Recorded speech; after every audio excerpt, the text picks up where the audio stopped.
in the divine presence of Bhagavan Swaminarayan, in the equally divine presence of my Guru, Pramukh Swami Maharaj, Guru Mahan Swami Maharaj, in the revered presence of saints, some presidents, vice presidents, CEOs, CFOs, and others likely to occupy those places. I take this opportunity not just to welcome you to the BAPS Hindu Mandir, but knowing full well where the space of values, deeper understanding, greater purpose lie in your lives. Because it doesn't matter where we gather. We can always gather at a party, which George Orwell always called mimic warfare. Everybody goes to a party to have a great time, but you are secretly competing by dress. Who cracks a better joke? Who carries a greater impression? We carry our competition with us. We could gather in a marriage where we have come to celebrate somebody else, but we always believe that we are the center of focus. Arey yaar, somebody else is getting married, yet we want more attention than them. We can also choose to meet at a business forum where everybody is there to learn. There's nothing wrong, but nobody is there to help. And we can choose to meet, I hope one day we can, on the moon, where our entire perspectives change. My Guru Pramukh Swami often said that place plays an important and influential role on the way we think. If I ask you to pray at your home, you're going to pray for your families. But if I put you on the moon and I ask you to pray, you'll pray for the world. A change of position, a change of location brings a change of perspective. So I think give yourself a big hand. We are at a mandir which really helps you change from within. This is the place where we can really begin a change. So I choose to welcome you, but I also choose to challenge you. Because this I look upon not, of course you are tired of statistics, researches and reports. So let's look at world with completely different things and different way. I don't want to give you anything new. Today happens to be the International Day of Yoga. I don't want to ask how many practice it. All of you will be in amazing position to give incredible analysis about yoga. But I don't want to ask how many practice it, but what is yoga? Yoga is helping to channelize all our energies into one common factor that has the power to bring change or enhance or uplift us. So there's nothing new. What does yoga tell you? Breathe. And you'll tell me that, Swami, I breathe every day. But yoga tells you breathe, but breathe different.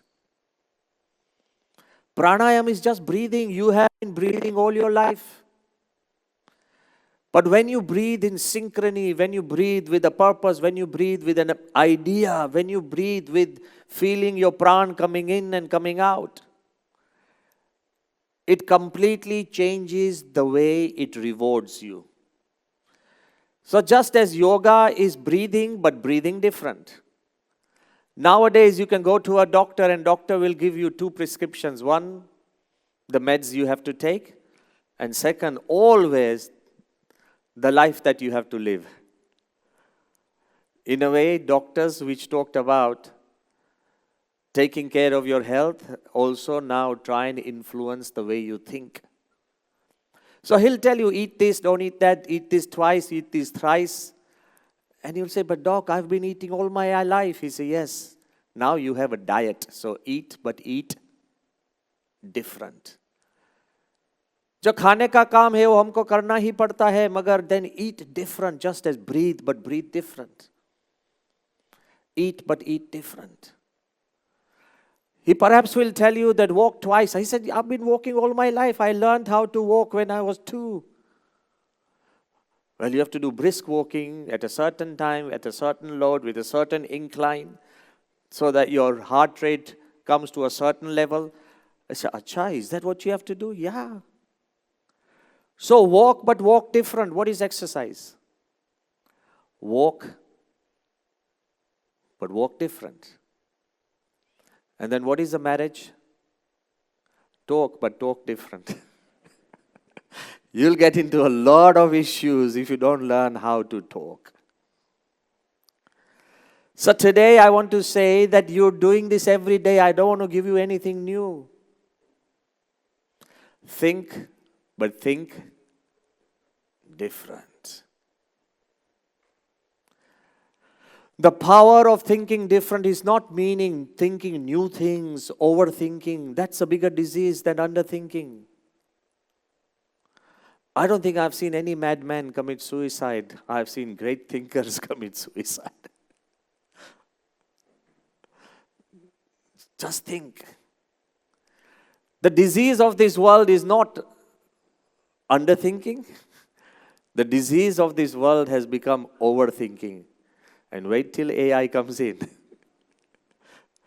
I was in Abu Dhabi. One of the leaders, and I'm talking about really high up, a royal family member, he told me that, Your Holiness, we are turning Abu Dhabi into the hub of AI, artificial intelligence. And all these scientists, they tell me that soon we'll be able to put 100 million Einsteins into one brain.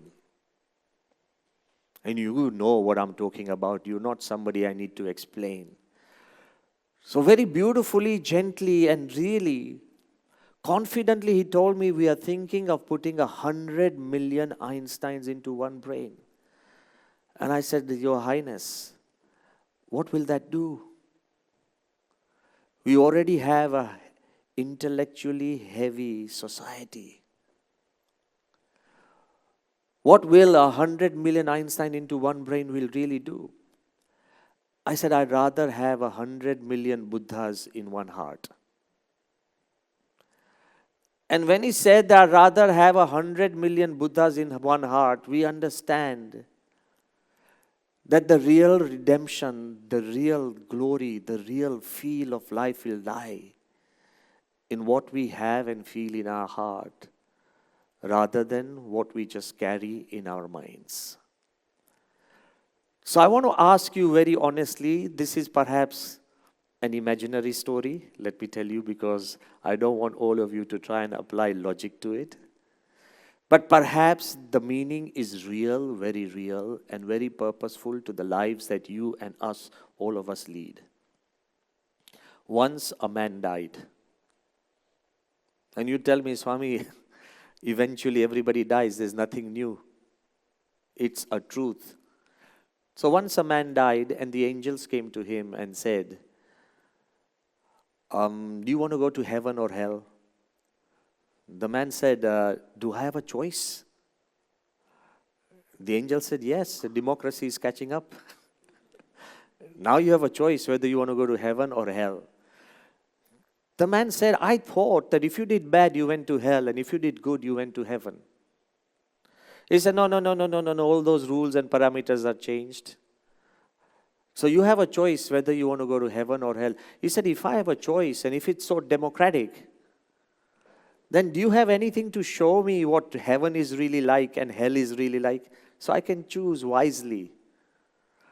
We're already living in a world where we depend on opinions.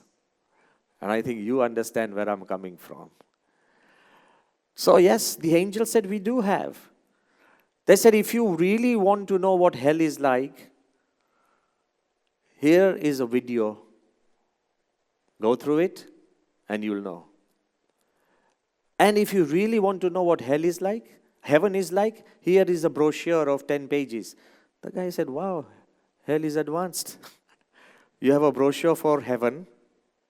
You have to flick through pages and start reading hundreds of things. And you have a nice, beautiful 3D revelatory video on hell. And then he looks at the brochure, and in that brochure he sees, there are people sitting in meditation, quiet, nobody's talking to anybody, everybody is at a distance, everything is just too damn peaceful. And when he looks at the video of hell, everybody's having a rave of a time, party, music, and hugging everybody and feeding everybody, and everybody's so-called happy, happy, happy. So he dials the angels back and he said, well, if this is the thing, I really want to go to hell. And the angel said, look, one last time, I'm giving you a last choice. If you want to go to heaven, take the staircase up. And if you want to go to hell, take the elevator down. He said, wow, hell is advanced. And then he says, I want to go to hell. He presses the button. The doors of the elevator open up. He goes into the doors, and then he presses the button for hell. Suddenly, the floor of the elevator opens up. He drops deep into a pool of muck, mud, and cess. And there he's wallowing in this filth. Can't breathe. It's so dark. It's so horrible. And he's shouting. He said, my God, what is this? And there's a voice up at the place of the light. And the guy who had given him the video, the angel, he said, hey, what's up? He said, but this is not hell. He said, of course it is. You chose hell. He said, what was all that in that video you showed me? He said, that was our promotional video.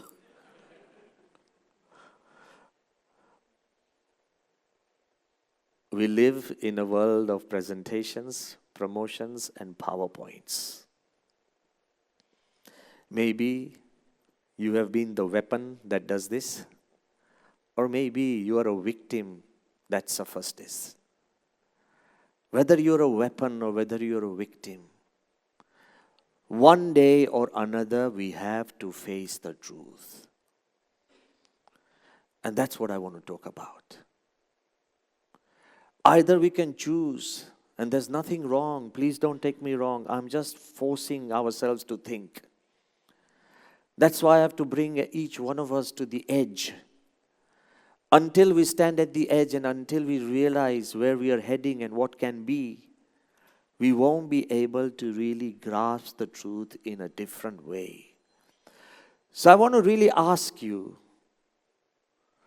that, of course, there's nothing wrong in adding value to our lives with the talents and the education and the degrees we get. All the powerful universities, all the degrees, all the certificates that we have add value to our lives. I'm not denying it. And all the positions you scale. In this world, you'll tell me, Swami, people listen not to names, but people listen to titles. All the titles and positions that you scale are important. Again, I'm not here to deny anything. And the third thing, all the things we possess, the suits, the cars, the houses, all the things we possess, we feel and we know they add value to our lives. But I really want to ask you, is this the right way to really get to know yourself? Nelson Mandela, when he was jailed, he wrote a beautiful letter. And that letter has been placed in one of his biographies. And in that letter he writes, listen to this very carefully. He says, the best way to know yourself, perhaps the best way to know yourself is in a prison cell. When you have been robbed of every title that you have, when you have been humiliated that you have nothing to help you, When all your accolades and awards have been peeled off, and when you have nothing else except your own thoughts and emotions to accompany you, and where you have no friends and you are alone, perhaps that is the best place to get to know yourself.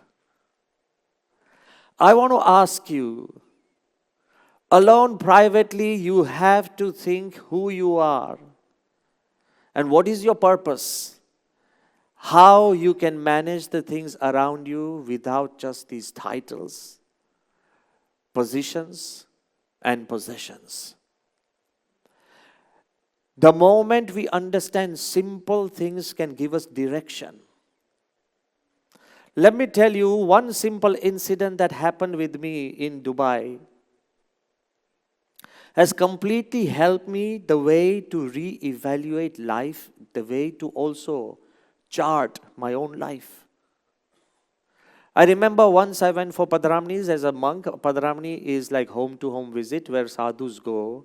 We pray, we talk to the family, and we actually discuss a person's life and then sit down in prayers so that they can better themselves in their own unique way. So as I was going through this amazing, successful man, his house, and he was showing me his entire house, and I was sprinkling flowers everywhere. Suddenly this man, he stopped before, in his living room, before a beautiful painting, perhaps the size of this, can you see this board on the left or right side of the wall? So about size of that wall, and then he very proudly turned to me and he said, Swami, this costs, the value of this painting is 21 million dirhams. So of course I was very happy. I could see there was a twinkle in his eyes. And very gently I asked him, now pay attention. Very gently I asked him, I said, but who has given this painting this value? And he said, Swami, but you know, the painter, the artist is so and so. I said, but he's died long ago. I said, how many hands has this painting exchanged? So he started smiling to me. I said, I want to ask you, who has given this value of 21 million dirhams to this painting? It was an idea that came through my mind. And then I said, if you look at the worth of this painting in physical ways, it's just 4 strips of wood for the border, a small sheet of canvas, paint worth of maybe 50 dirhams. If I add all the blues and reds and greens, and such paintings, majority is plain white. So I said, if I add the dabs of paints on the painting, it costs up to maybe 50 dirhams. At the most, this painting will physically and practically cost 100 dirhams. I said, who gave it its value? And then I explained. I said, you did. The fact you bought it at 21 million and you thought it was worth buying at 21 million, you gave value to this painting. And the moment you sell it to somebody for 25 and he buys it or she buys it at 25 million, she gives it value of 25 million. Because how many stories do we know that Van Gogh, whose paintings are now sold at 400 million US dollars or 600 million US dollars, could not sell his one single painting for half a loaf of bread? So if Van Gogh could not sell his painting, which he valued at such a price, then who gives value to paintings? Us. You give value to your cars. The antiques you have at your home, you give value to them by saying, this was used by my dad, this was used by Gandhi, this was used. We give value to the things we value. And he said, yes. I said, if we can give value to dead, inanimate things and objects, why can't we give value to life and living people? Think about it. I said, why can't we give value to the people whom we love, people who are with us, people who help us, people who are around us? Why can't you give value to living people? If we can give value to dead, inanimate things, go home and think about this. If you and I choose to give value to living people around you, you will add value to yourself. I don't want to talk about your businesses, and I don't want to talk about the things you've achieved, and I don't want to talk about everything you surround yourself with. Let's talk about giving value to life. And I said sometimes we don't really consider or give value to our own parents, our children. We say they're our children. We say we live with our family members. Do we really give value? So after 2 weeks, this man, he's not a Swaminarayan, and he's not so spiritual at all. After 2 weeks, now listen to what happened. It gave me so much satisfaction. After 2 weeks, he phones me. He says, Swami, you've opened a whole new dimension to my life. I said, what happened?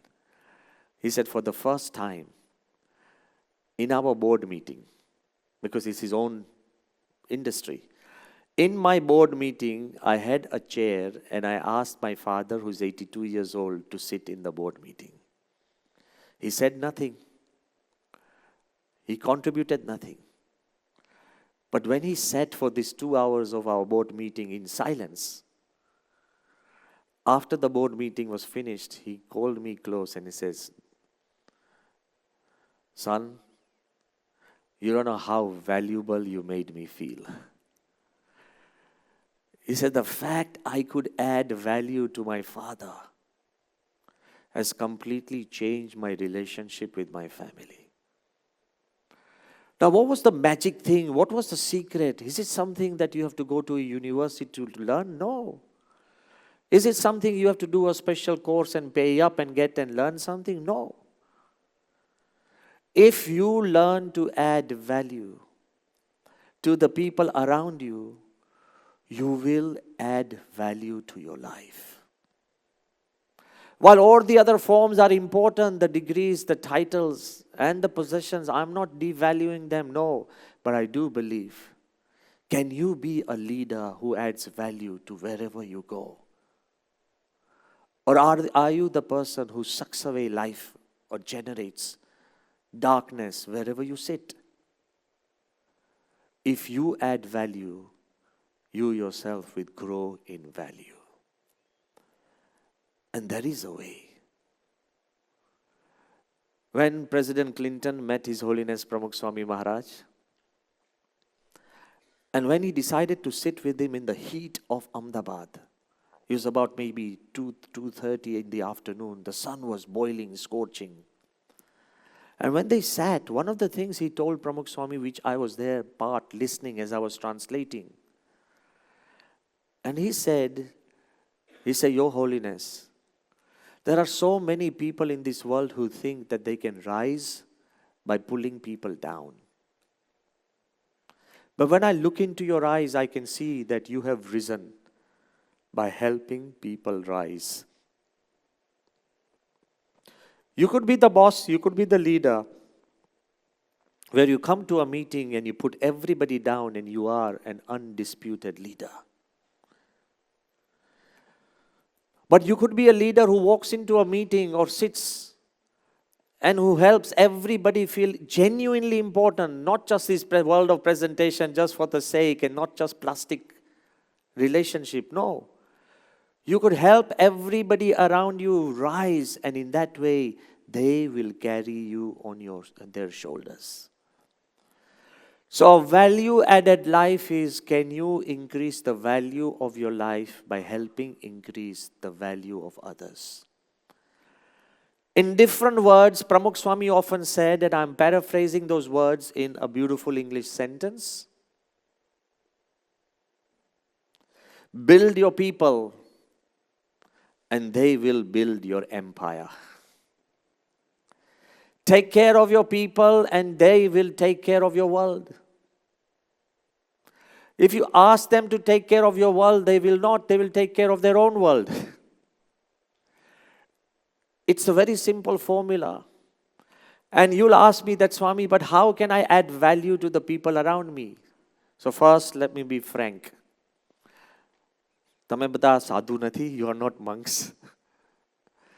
And I can't ask you to let go of all your responsibilities and just be good and kind and auspicious to everybody.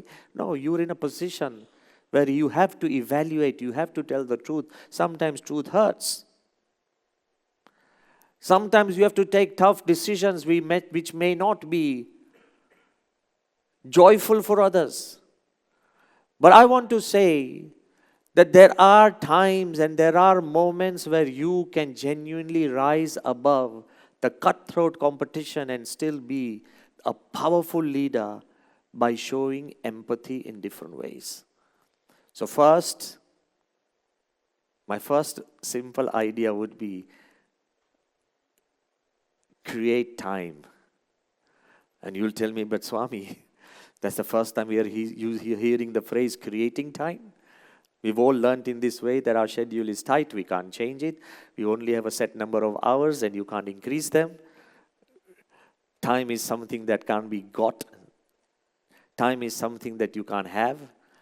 Time is running. Time, we can't catch up. We don't have time ourselves. How can we really give time?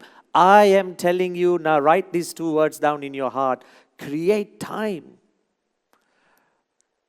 You'll tell me only God can create time. How can I create time? You can. We do make time for the things that we love. Come on. The movie that we want to see, we make time, set everything aside. If you are interested in your loyal Indians, you love cricket, so you'll spend time. I've seen people, just this morning, this man told me, the Swami, I was up from 4 in the morning. I said, but why? Cricket. You create time for the things that you love. Yes or no? Tell me. Loudly, come on.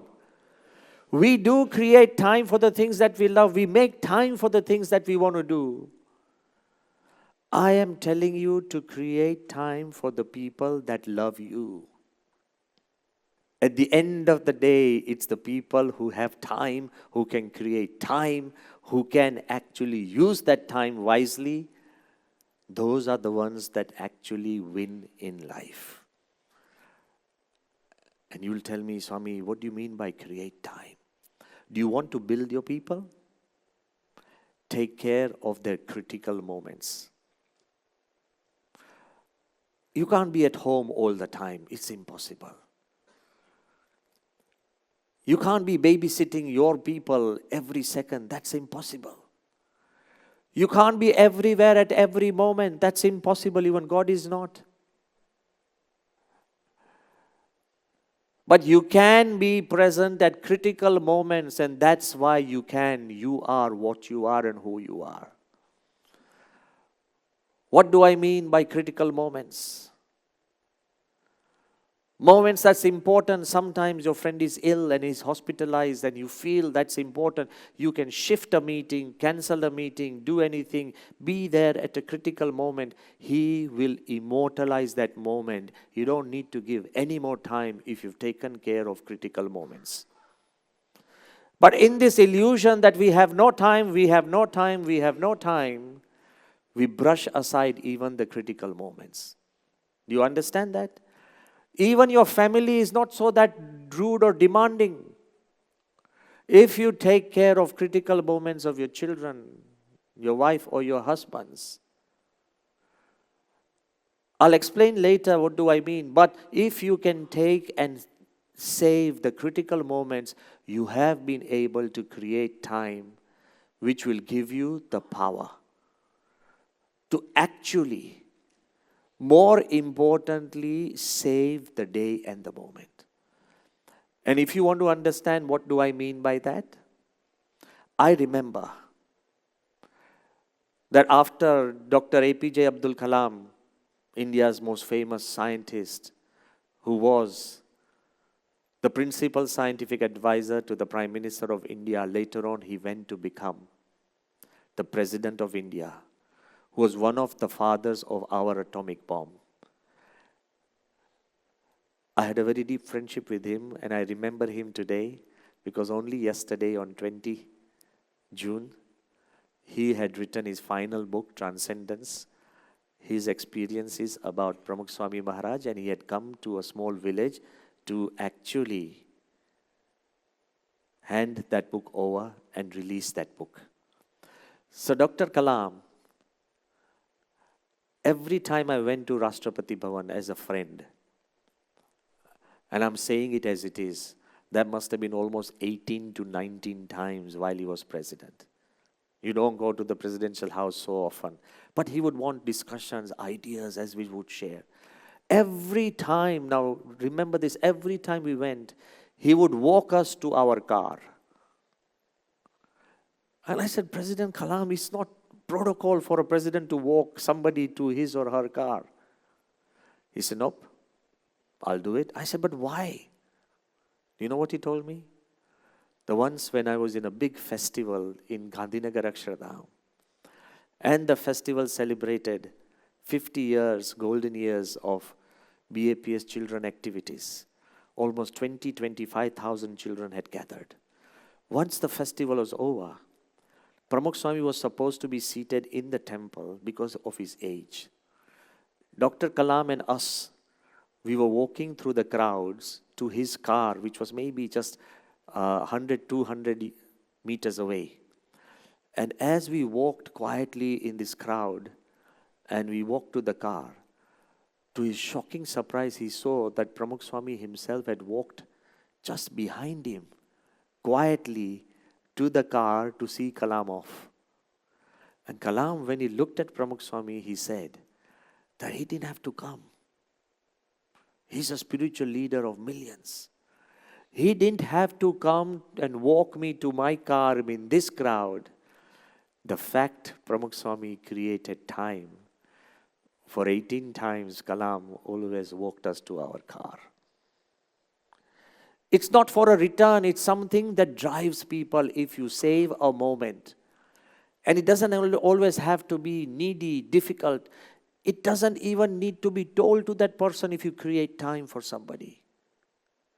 If you made a right phone call for somebody without telling him or her that how much you have recommended them, when they go for that interview and when they find out that one of the reasons they were selected because of your critical moment phone call, do you think you need to talk to them ever again? They'll never forget your love. So it's not about how much time, the extensity of time. It's about the intensity of the moment. In Pramukh Swami's life, one man, he was a devotee, Jai Krishna Patel, in London in 1990s. He was in a hospital, he was on his deathbed. From the hospital, he called Pramukh Swami and said, Swami, I really want to just see you once. I hope I can see you once. Everybody would want to have the darshan of their guru. And he remembered that when he was a young boy, he used to go around into the villages of India with Pramukh Swami. You know, as Pramukh Swami went from home to home in simple villages. So he said that I accompanied you when I was a little child. So I remember those moments. Now I'm in a hospital and I really just want to see you once. Pramukh Swami was far away. And it was impossible for him to physically meet Pramukh Swami, or even Pramukh Swami was too distant to even be present in the hospital. And now you'll tell me, Swami, how do you solve this issue? How do you solve an issue that has been separated by geography, chronology, and practicality? You know what happened? When this man passed away, Jai Krishna, to everybody's surprise, Swami asked somebody to get ready a car. Long before his coffin arrived in the funeral home, Pramukh Swami had quietly parked the car. He was sitting amongst the tombstones. Pramukh Swami Maharaj, he was sitting among the tombstones. When the car came carrying his coffin, the dead body, the whole family was shocked. And Swami said, you actually wanted to see me? I actually also wanted to see you before your last rites. And he paid his respect. Jai Krishna wasn't there to feel this. But do you think this can be lost in the hearts of the millions who know? That you have somebody who will be with you in your critical moment. So create time means take care of the critical moments of your family. You can't be there 24 hours. Critical moments of your board people, critical moments of the people who love you and are around you, you will be able to add value to the lives of the people who love you. The second thing I wanted to share, and I think it's very important, that how powerful this one simple moment of giving a right gesture at a right time in a critical moment. Maybe you've heard of the name of Oscar Wilde, one of the finest writers. I have grown up reading him in England. He is an Irish author. He was the inventor of epigrams. Perhaps, of course, his name will not feature in the leagues of Shakespeare and Dickens. But if you read him, what a wonderful writer. Oscar Wilde was so famous at a young age as like a celebrity status in those times in England. But at the age of about 45, in 1895, he was jailed, imprisoned in England for some inappropriate behavior. And while he was being pushed to the prison, all his fans who loved him, they're all gathered to boo him. You know, when you feel betrayed by your celebrity, how hurt you become. So Oscar Wilde, he writes in one of his later essays, that as I was being dragged and pushed into the reading jail, thousands of people who actually worshipped me were all lined up and booing. There was commotion and noise, and there was a heavy hate in the air. As I held my head low, ashamed of myself for what I did, in my moment of the lowest of the lowly darkness, as I was moving, one gentleman, one old man, he stepped up. He stepped up, just imagine, he lowered his head and took off his hat in a genuine act of respect to me. The whole crowd was silenced because of one kind act. And then he placed his hat back and I was pushed into the jail. You know what this famous celebrity writes? He said, at a time when all my prose and poetry had turned to dust, at a time when all my awards and accolades had been crushed, at a time when I found difficult to breathe, even walk, at a time when all my knowledge, wit, and wisdom had dried into a barren landscape, this one kind gesture from an unknown man made my desert bloom. I don't know who he was. I don't know why he did that. I don't know him at all. But I would be ready to give up the kingdoms of heaven just to find him once more and hug him, because he made me alive from the valleys of death. Imagine the brightest author who has been praised all his life understands the power of critical moments of kindness. So don't forget that gives you life, will add life to everybody. The second idea I would say, how do you add value to your own people and in turn add value to your life? Forgetting mistakes. Or you say, Swami, I do that all the time.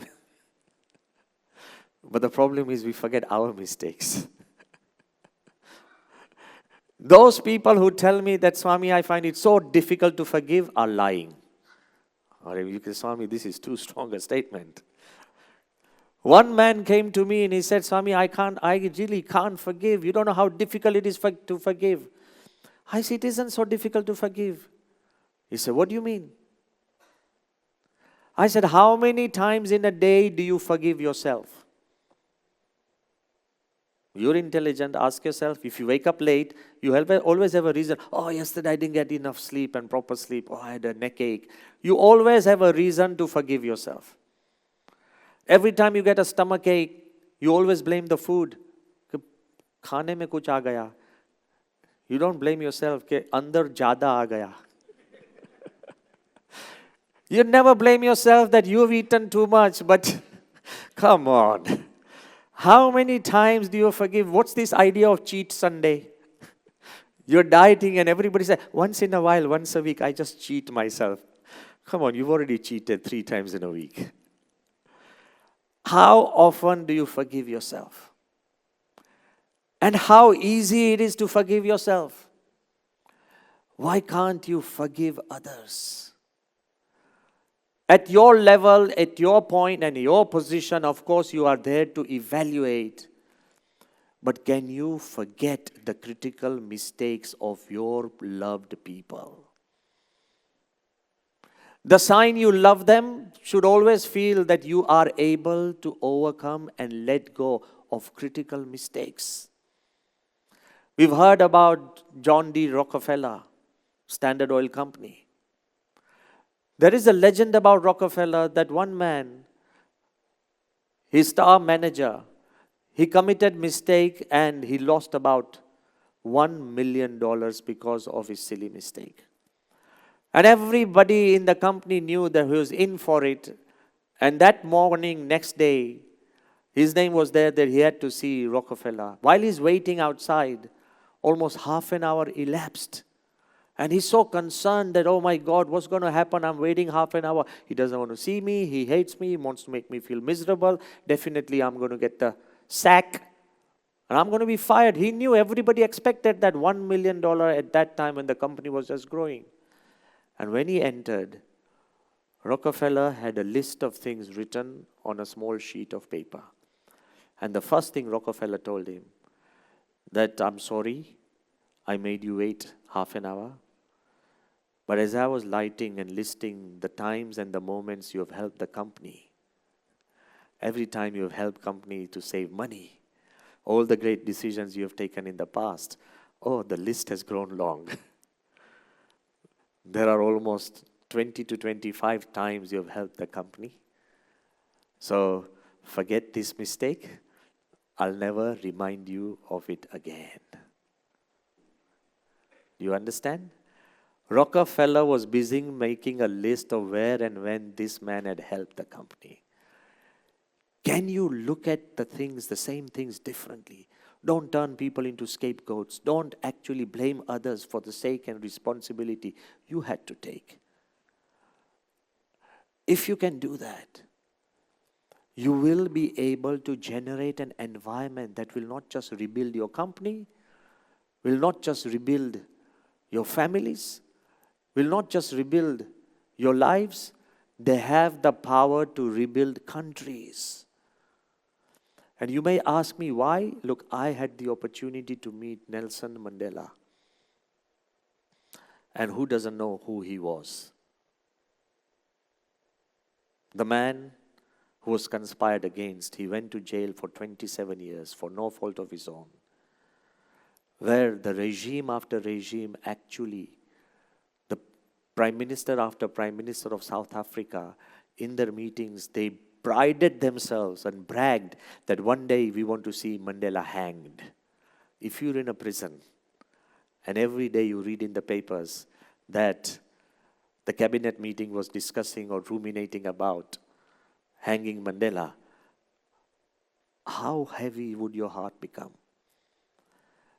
But I want to tell you an incident which Isu Chiba personally told me on the stage. This is not read and this is not heard from another. This is heard from Isu Chiba's mouth. Now get ready for it. Isu Chiba, he too was in the National African Congress, African National Congress. He too was in this massive fight against apartheid. He too was in this mission of equality. And as Nelson Mandela was jailed for 27 years, Isu Chiba, a man of Indian origin, was jailed for 18 years. 18 may sound small in front of 27, but come on. 18 years in jail for no fault of his own. So Isu Chiba was sitting next to me in a big event, and he told me that I'm deeply touched by the life of Pramukh Swami, because after Mandela, I've only come across a soul as grand as Pramukh Swami who has forgiven even the toughest of irregularities or discriminations done against him by lay people. He's a saint, he's forgiven, he's moved on. So I said, but tell me, what about Mandela? You know what he told me? He said, Swamiji, I had gone to India just to get married, and I come from the area of Navsari. Okay? I had freshly got married with a young woman from Navsari, and I had brought her to South Africa. And we were all involved in this ANC anti-apartheid movement. It had hardly been 3-4 months, and we were picked up for no reason at all and jailed. And we've spent our final years in Robben Island. It's an island, even if you escaped, you died. Infested and cold and freezing. Nobody had escaped Robben Island. That's just offshore Cape Town. He said the worst and the most humiliating thing that was in the prison, every month we got a chance to have a visit from our family member. But the sickening thing was that the Afrikaner prison guards would be next to us, and my wife would be standing about 20 feet away. So there cannot be any private whispers. We had about half an hour. And the moment she spoke in any other language than Afrikaner or English, my prison sentence would increase by default. Bhule chuke puche kem cho mari gaya. 10 years more. You understand? He said, my wife, she was freshly married from India. She could not speak a word of English. She could not speak a word of Afrikaner. I could not communicate to her in any other language because she could not understand any other language. And if I did, my prison sentence would increase. He said, for 18 years, I've seen my wife grow old, year by year. And we stood like mute, dumb animals, because we could not talk a single word. Can you see the agony and trauma? You see your loved person, you can't even exchange a greeting. I could see her cry. I could bear that pain. And it hurt me so deep, so deep, so deep, that you're bringing my wife and you can't even allow me to communicate a word of gratefulness to her. No word of love, because she did not know the language. So for 18 years, it hurt me so much, that I had told some other prisoners, the day I escape or leave this prison, Isu Chiba, he's saying, the day I leave this prison, I will hunt down every white man in Africa who has conspired against us, and I'll kill him. Isu Chiba is telling me there on the stage, long after, everybody's free, but look at the hate in his heart. And he said, when I said this to other fellow prisoners, Mandela found out about this discussion in the prison. And Nelson Mandela called me. And he said, Isu, why do you think we are in the prison? And I said, for liberty, meaning freedom. And Mandela said, if we get out and we do the same to the white people, the supremacists who hurt us, would that be equality?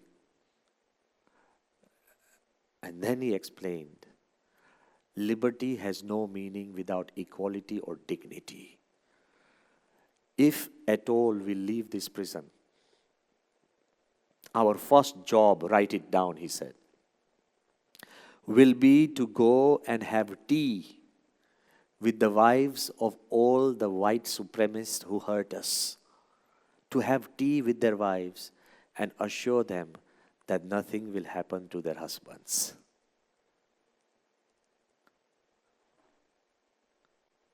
Can you do even a little bit? A man who had nothing, a man who was nothing with him, had the heart to go to the wives of the people who hurt him, conspired against him, jailed him, and still was willing to forgive at that level. If you carry grudges and hatred in your own heart, it's your own heart that will be diseased. Trust me. So the second thing which is most important is forgetting mistakes, not just forgiving. Critical mistakes of people whom you love, have a heart to let go. So don't carry hurts and hates for people around you who are there, your family members, even if they had done. Be large-hearted and overcome them and let go. So first, create time for critical moments. Second, forget mistakes of others just as easily as you forget your own mistakes. How proudly do we say, oh Swami, I failed 3 times, but 5th time I succeeded. Then allow guys around you to fail a few times, because 6th time they may succeed. Why are we so ruthless? So create space for others in your life, and your life will add a shine of value. And the third, and perhaps one of the most important thing, is believe in the unbelievable. Why are you leaders? Come on. Why are you where you are?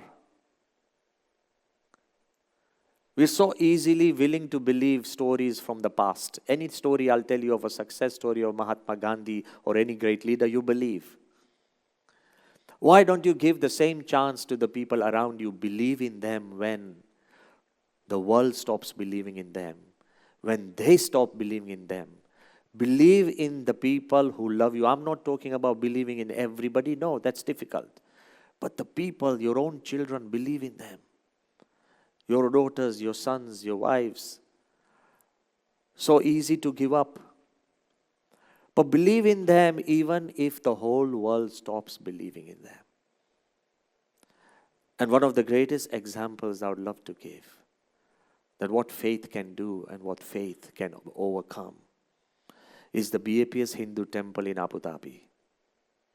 When in 1997, His Holiness Pramukh Swami Maharaj said a prayer in the deserts of Sharjah, when we at that time was impossible or difficult to even think of walking to Abu Dhabi in these clothes. You ask everybody around.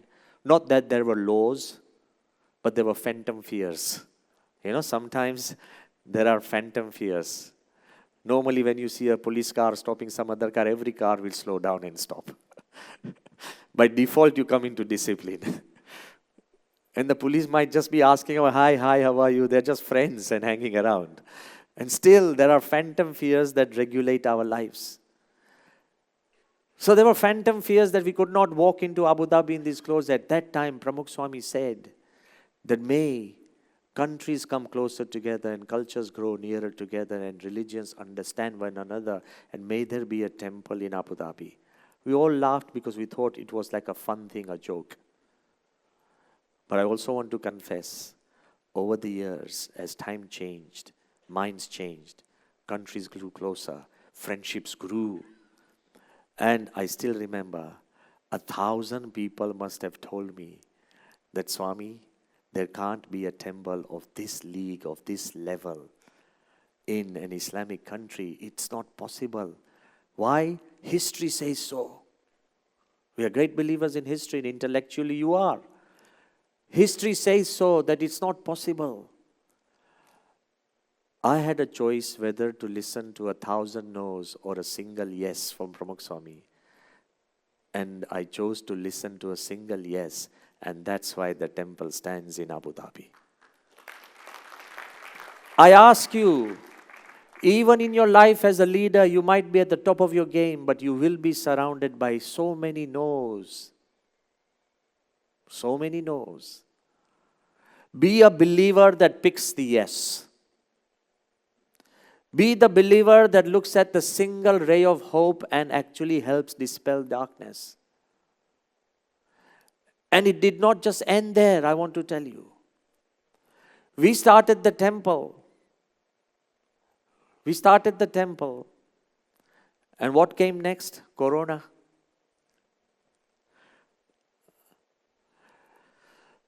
One large-hearted donor like you who believed in Indian culture, Hinduism, who believed that such a change will realign the mindsets of the world.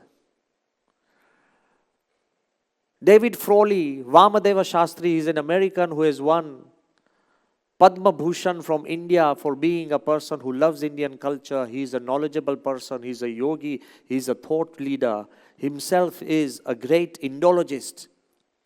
He met me in the streets of Dubai, much older to me and someone I respect deeply. Straight away, he came out of his car on the footpath, sidewalks of Dubai. He did a completely panchang pranam to me as I was walking. And he held my hand and he says, Your Holiness. I said, yes, Vamdevji. He said, till now, BAPS has built 1,200 temples. They are all inspirational. Wherever these temples are, they inspire people to live better lives, better families, more moral, ethical lives. He said, till now, BAPS has built 1,200 temples. They are all inspirational. After building Akshardhams, which will last for generations, they have become generational. But then he said, this one temple in a Middle East country is civilizational. It's bringing countries, civilizations closer together. It's impossible to even think. But let me add, one of the most valued and one of the most respected leaders that India has produced is Dr. S. Jaishankar. A no-nonsense man, straight from the hilt, straight from the heart to the heart. When he came to the Abu Dhabi temple, he started pinching himself literally like this. I've never seen Dr. S. Jaishankar out of protocol, correct? So he started pinching himself. I said, Dr. S. Jaishankar. He says, no, Swamiji. This is literally like a fairy tale. And he had written to me that this BAPS Hindu temple is like a Cinderella story. You are turning fairy tales into reality. It is more real than real.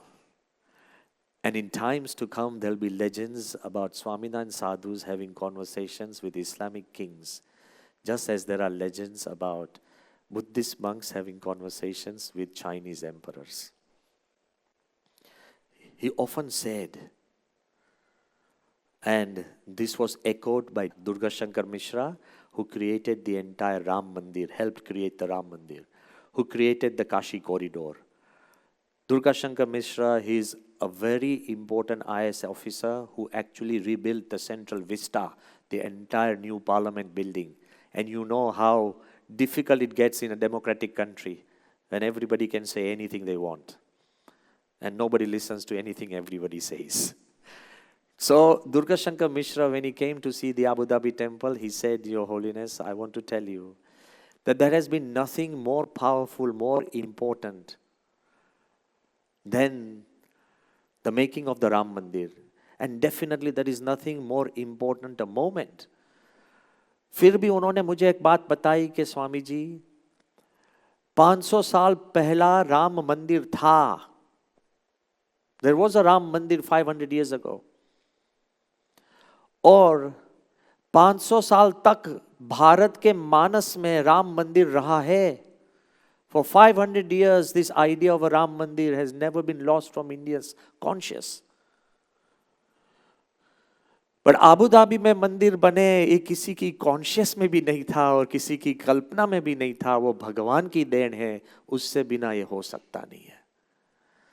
So I want to tell you, if you believe in higher than yourself, if you believe in the impossibles, then things will become possible. The beautiful part of His Holiness Pramukh Swami has always been is to believe in people. And when you believe in people, it's the people who build your empires. You understand that? But if you demotivate, if you cut short, if you fill yourself around with smaller people, then you can imagine you will actually grow or weaken in your own size and become smaller. So to build your own life, add value to your life, add value to the people around you. And I want to tell you that what a way to add value to people. And what a way to forgive people. And what a way to create time. Perhaps this one incident summarizes everything. I remember in one of my events when I went to Rashtrapati Bhavan to meet Dr. APJ Abdul Kalam, you will see that with the president, they have Air Force people who are the ADC, aide de camp. Those ADCs, they also guard the president, but they always stand behind the president when he's speaking, right? Their main bodyguards. And at the same time, they are their secretary and the security. So one man, first time I'm revealing his name, and I don't think he'll mind now because Kalam has passed away. One ADC who had come from the Air Force, his name was Nishikant Singh. So while I was waiting in Dr. Kalam's president's office, before the president came to the office, I was a little early. Nishikant Singh came to me and he knew that my relationship with Dr. Kalam was very close, friendly. So he whispered into my ear, Swamiji, can you help me? I said, what? He said, I really want to leave Rashtrapati Bhavan. And I have done my service as the Air Force pilot. He was in the first league of pilots that go into battle. So I've done my tenure in Air Force. I want to go into a regular commercial flight where I can have more life with my family. I've just got married. You understand? So he was opening his heart to me. Normally they're not supposed to. You know how strict, tight-lipped they are. They won't even breathe a word. But Nishikant knew that my relationship with Dr. Kalam was so much. He said, can you quietly tell Dr. Kalam? I said, but Nishikant, why don't you tell Dr. Kalam? He said, he's such a loving man, such a nice man. And I know it will hurt his heart. And that's why I don't want to be the one to tell him that I want to leave Rashtrapati Bhavan. You understand what it is. You will face such situation. The people want to cradle the gun on your shoulder and ask you to pull the trigger. So Nishikant is trying to explain to me with so much love. And I loved him as well. She said, why don't, Swami, please, you should tell Kalam. I don't want to ask him and look into his eyes. And I don't know, see the hurt in his heart. Kalam was a very gentle person. What a leader. Then Dr. Kalam came in and we talked about so many things. He was like once he called me at 2 o'clock at night, Dr. Kalam from the president's Rashtrapati Bhavan. He said, are you awake? I said, I'm wondering why you are awake. He said, no, I have this idea for India. And it's not allowing me to sleep. And that's when he told me. He says, dreams are not which you get in your sleep. Dreams are what don't allow you to sleep. That's Dr. Kalam. So that's 2 o'clock at night. He's telling me, so you're such a nice person, such an exciting person. And so when after our little meeting, I said, when we were just getting up, I said, Dr. Kalam, he said, what? I said, there's a small request. He said, what? I said, Nishikant, he's a wonderful man and a great officer and I really love him.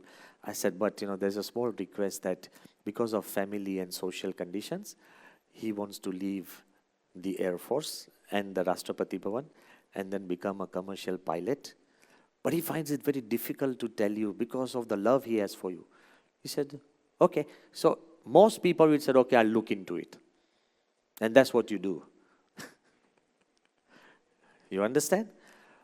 But look at a leader who adds value to his people. You know what he did, Kalam? He said, Nishikant. Nishikant came running. He said, you know something?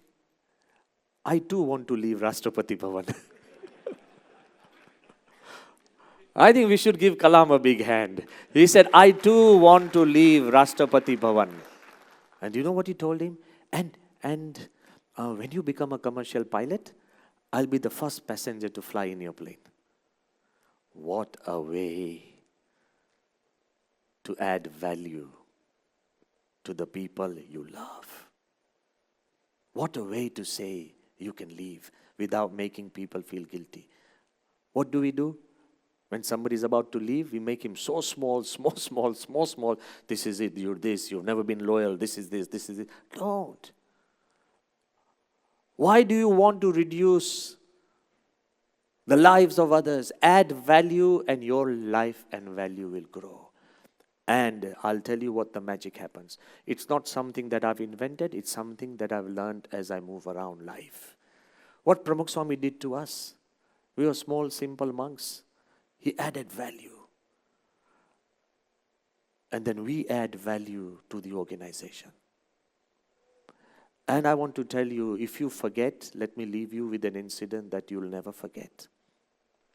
During a time of a great famine in Egypt, the famous queen and the most beautiful queen of Egypt, Cleopatra, when her country was going through a dark period, a depression, recession, and nobody wanted to work and everything was filled with famine and darkness, disease, she asked her people to build a temple. And all her advisors said, but my queen, is this the time to build a temple? When we are hard pressed for resources, you'll tell me, experts, Swami, ye zamana hai kya mandir banate ho? That we are hard pressed for resources, there's for difficulty eating, people don't want to work, everybody's down, everybody's depressed. And to her advisors, Cleopatra said that when my people build a temple of hope and faith, they will rise in hope and faith. And when they rise, my country shall rise by default. You rise, your company rises because you can breathe back hope and faith in your people. If you make them feel important and valued to their lives, they will rise. And to summarize everything into a short 3 sentences, let me end with a very story which is very close to my heart, as I did a small project when I was a 12-year-old boy in England. I was fascinated by the Roman Empire. Many kids maybe. And I used to love sketching the gladiators, the centurions, the legionnaires, and all the costumes and the feathers and the strength of the Roman Empire.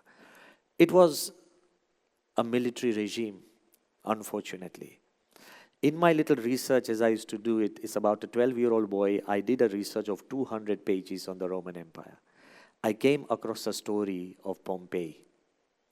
And that story is very interesting, that Pompey was the first army general who came back alive to Rome.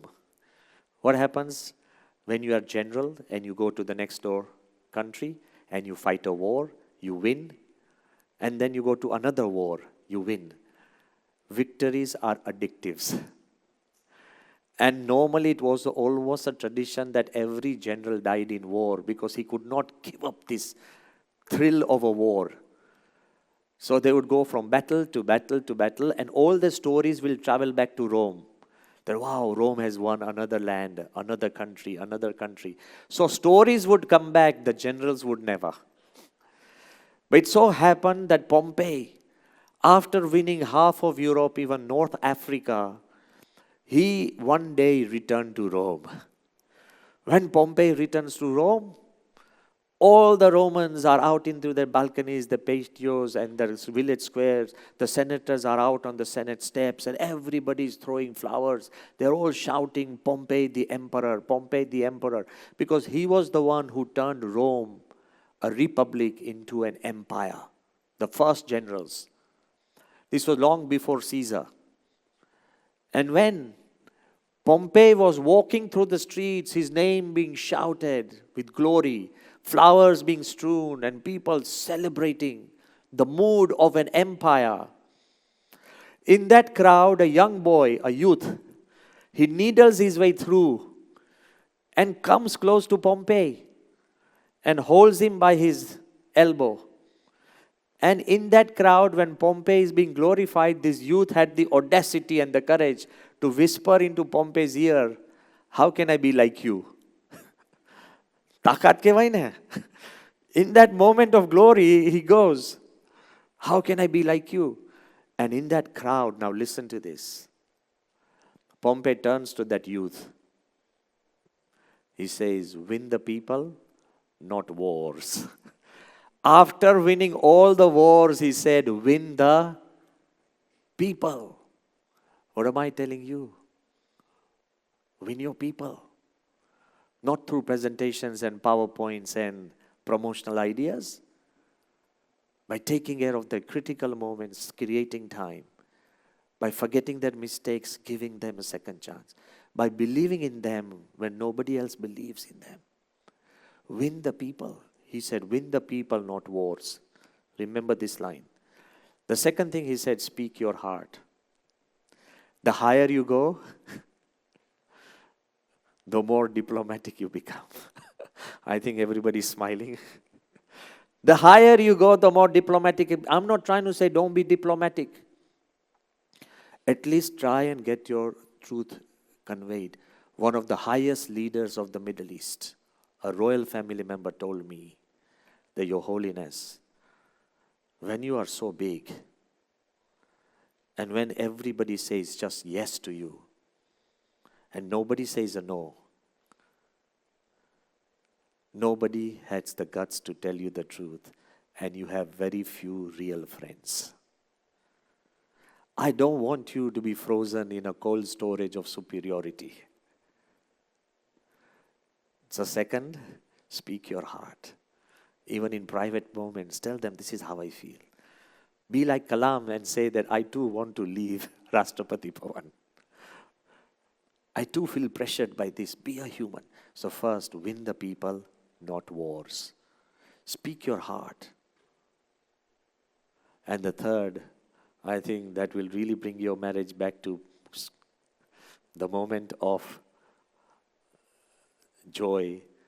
Keep the promises you give. Very simple thing. And it says, Swami, but it's so difficult in my position, then it will make you give less promises. Only promise which you can fulfill and keep them. Be careful with your promises. These three things Pompey tells that young youth. Win the people and not wars. Speak your heart and keep the promises you give, and you will become an emperor wherever you are.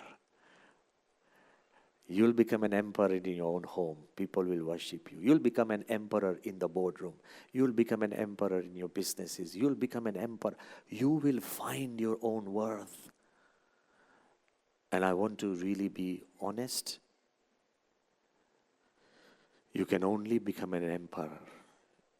In the words of Pramukh Swami, build your people and they will build your empire. Help your people and they will help your world.